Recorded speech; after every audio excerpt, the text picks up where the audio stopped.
All right. Hey, friends. I'm Kara. I hope you all survived the weekend because wow, what a combo.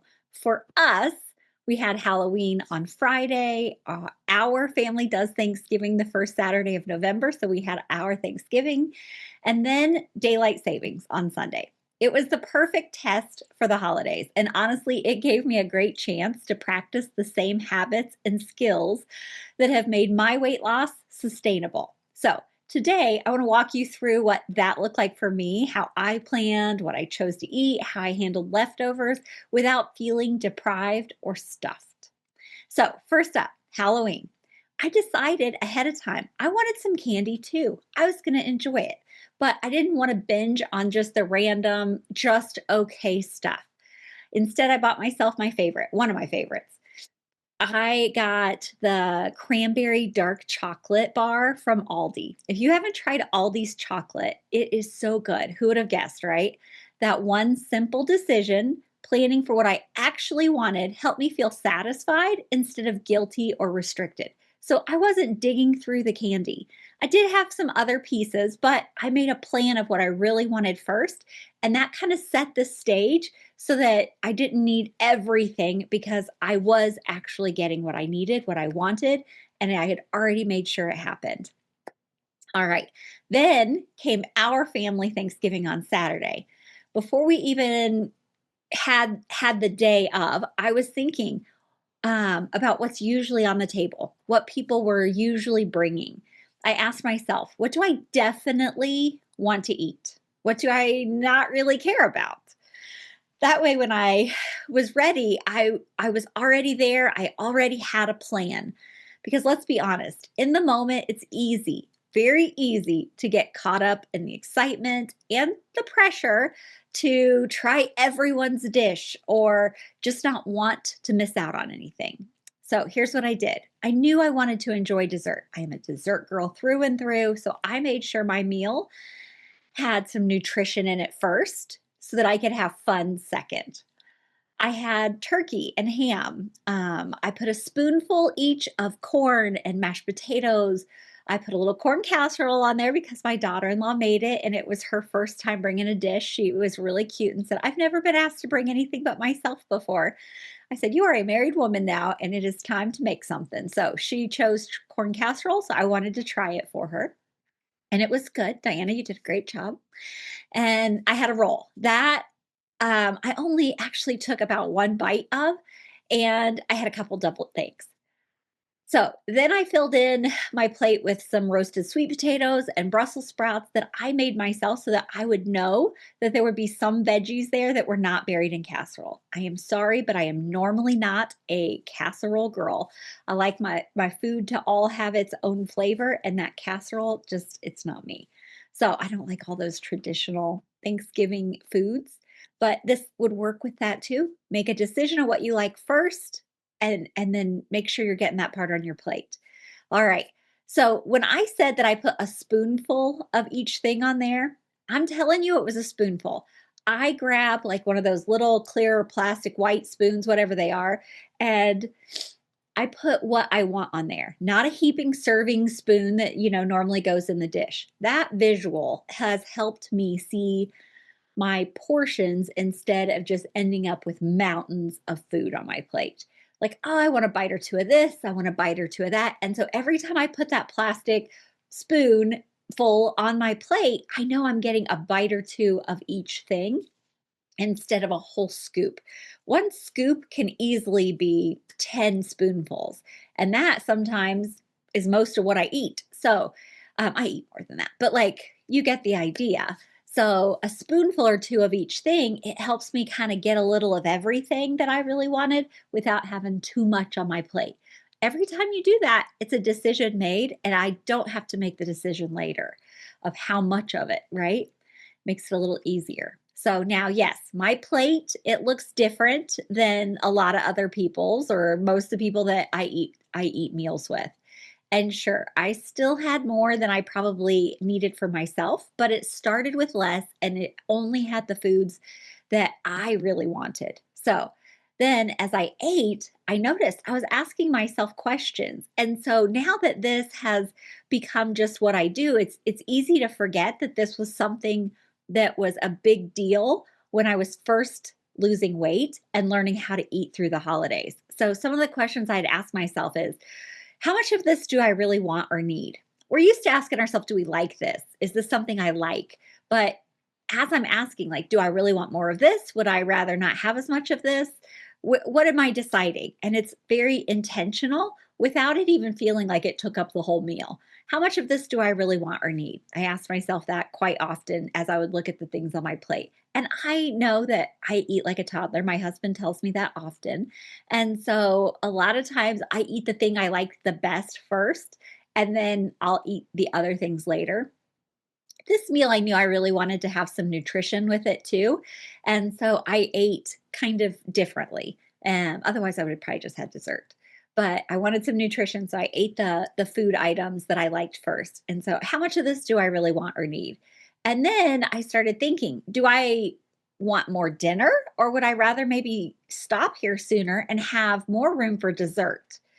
I also thought, could I plan to eat dinner leftovers later and enjoy dessert now? You see where this is going. I really like dessert. And so I did consider if I could have my dessert at a different time and just have the meal now. And I thought, no, I want dessert now. And so I decided that it was fine to leave food on my plate. I didn't really want any more of it because I wanted my dessert now and I wanted to make sure I had room for it. I was checking in.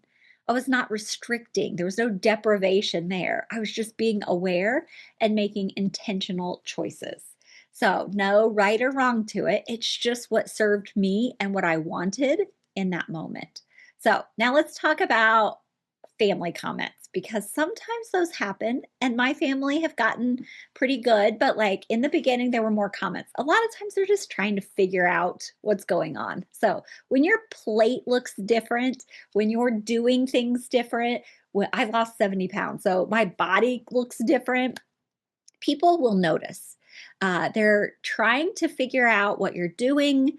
They're trying it on for themselves. Is that something they would like to do? They're forming opinions on whether or not that's okay or not.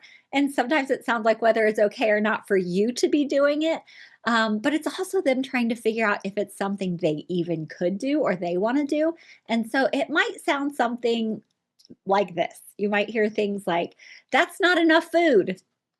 You have to try what I made. You have to. It's Thanksgiving. You have to eat that. Or you can't still be losing weight. You're going to look too sick if you keep trying to lose weight. I have heard all of those things. I don't think I did hear some of that this year, but I didn't hear much this year at all. People are getting used to me having my food a certain way or eating whatever I'm going to eat. They quit worrying about what I'm doing. And so there's less comments. I did get told that I don't want to lose any more weight or I might look sick, but that's the only one. So here's the thing. I had already decided what I think about those comments, not about them making them, about if that's a true statement for me or not. So that's not enough food. Well, I am checking in with how much I need to eat with what my body says. So I believe that I am listening. You have to try what I made.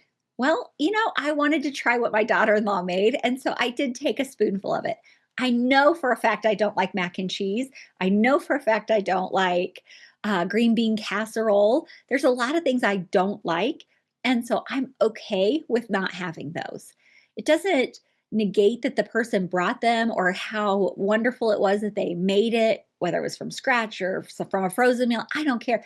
They took their time, their money, their energy, and they brought something, and that was wonderful to come together. That doesn't mean I have to be the one to eat it.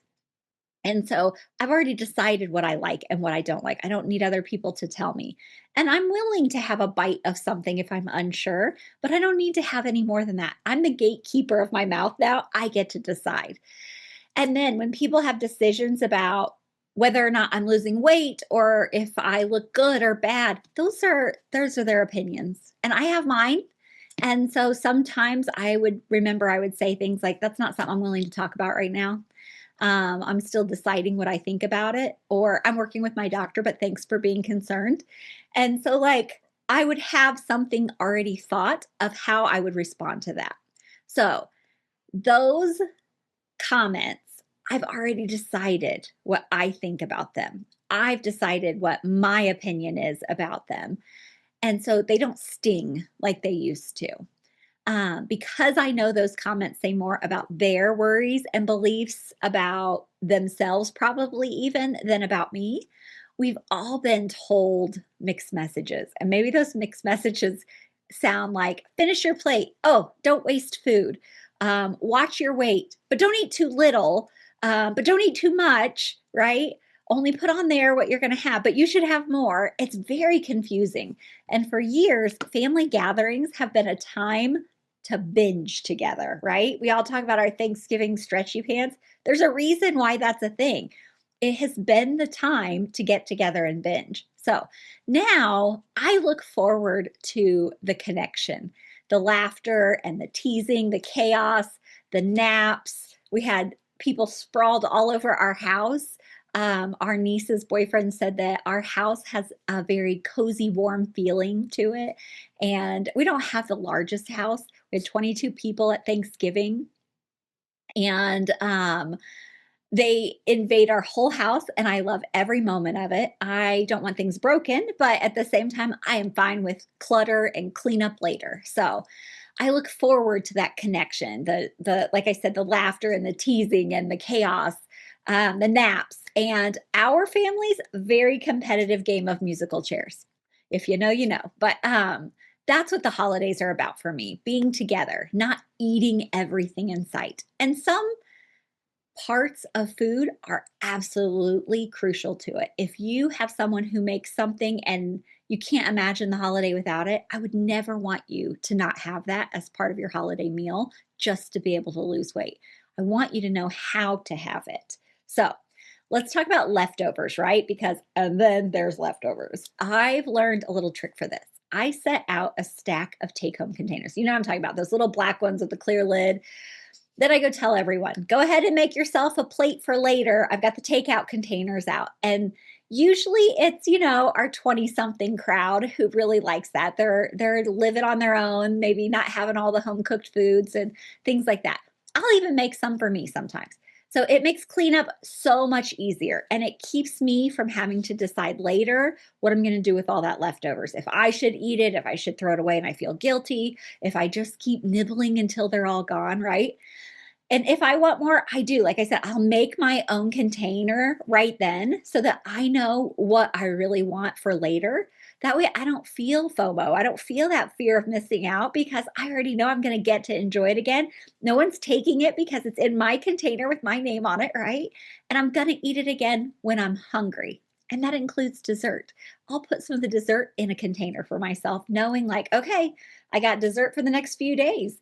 And so I don't have to eat it all right now. I can have it like a normal person at different times. And it gets to extend that excitement of Thanksgiving for me. So this particular weekend, since we do it so early, Sunday came with daylight savings, right? Which usually throws off my sleep. I don't know about you. It throws off my sleep, my energy. I feel a little off, right? And it doesn't really matter if it's spring or fall, it throws me off. But that's another good reminder. After big events or busy weekends, ask yourself, do I need rest or a nap? Do I need a quiet day at home? And then think about how you eat, because a lot of times with that emotional eating, we eat because we're tired. We eat because we're bored. We eat because we are overly stimulated and we're needing comfort. So, am I eating leftovers maybe on that next day on Sunday, right? Because I'm hungry, or just because they're there, or because I have something else? This is what showing up for yourself really looks like: taking care of both your physical and your mental energy. So, that was my weekend, full of real life, family, food, and fun. And guess what? None of it felt restrictive, it just felt intentional. And I can tell you that what I weighed on Friday is what I weighed on Monday. And so I can't say that for all the years, but what I do know is each year that I've become more comfortable, more intentional with how I eat now, it's just how I eat now. It's not a diet. It's not something that is restrictive. It is actually a way that gets me the foods that I love. It's a way to be able to eat instead of how not to eat. So it's not a diet, it's just how I eat. Each year that I've done this, it gets a little easier because I already know what to expect. I already know. And like each of those things that I learned along the way, that was the year I learned this. This was the meal that I had this and I figured this out. And I would think through how could I have done it differently? What could I have done different? And each time that comes with me to the next set of holidays. So don't shy away from weight loss in these last couple of months of the year because it's the holidays and you'll start over in January. This is the perfect training ground to learn how to eat during the holidays when you have actual holidays going on, right? If you're not worried about doing it perfect, you're just learning from it and figuring it out. You're trying to show up for yourself and what you want, what you like, and to feel good in your body. That's the best training ground. So, in fact, I talk about all of this inside my roadblocks guide. I put it with this podcast series that I'm finishing up. So the last podcast will come out this Friday, but I made this little guide for you. You're going to learn what's really getting in your way, the roadblocks of weight loss, and how to handle it without giving up your favorite foods. So grab your free guide at www.coachingkara.com/roadblocks, and then come back and tell me which roadblock you relate most to. All right, I want to give you a very special offer because it's the holiday season. You're planning for the holidays, you're getting ready for the holidays. If you want to talk to me about your holiday before you are in the midst of it, like how does it normally go? How does it flow? What do you think would be beneficial for you? I am happy to have a conversation with you. You can schedule one really easy with me at coachingkara.com/free call. Excuse me, free call. It makes it really easy to remember, right? And I would be glad to give you 30 minutes of my time to head into the holidays this year ready to not have to have 10 more pounds to have to take off by January, right? All right, I am going to jump off here for the day and I will see you next week.